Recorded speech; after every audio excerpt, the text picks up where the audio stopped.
is disproportionate. There are issues to be addressed.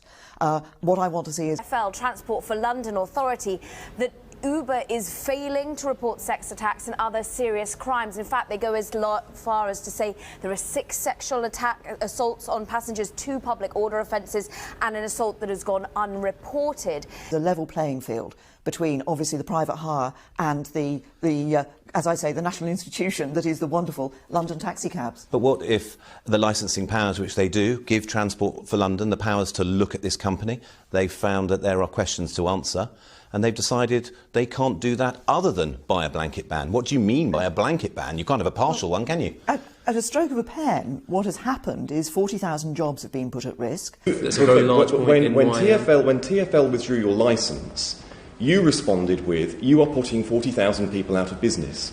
When I ask you about putting those same people out of business, you evade the answer. So will you be, as a business, as upset with yourselves for putting them out of business, bearing in mind that is your stated objective, as you are with TfL for doing it now? I think... And we know there are something like 3.5 million Uber users in London. The BBC has discovered thousands of Uber users have had their accounts hacked and details sold online.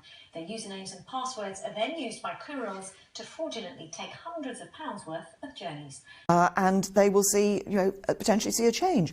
Yes, there are questions to be answered, but I think a blanket ban is disproportionate. I think what we want to see is a level playing field between the taxi cabs and the private hire vehicles. It sounds to me that you might not be, or you don't have any concerns about Uber or tax status. They don't pay VAT on fares income, and they pay very little in corporation tax. Isn't that something you could do something about? Sure. I'm pretty sure that it's because Treasury, either Treasury officials or more likely ministers in Treasury, are leaning on HMRC and saying, look, we need an accommodative, we need a nice tax environment for these big US tech companies. Probably George Osborne.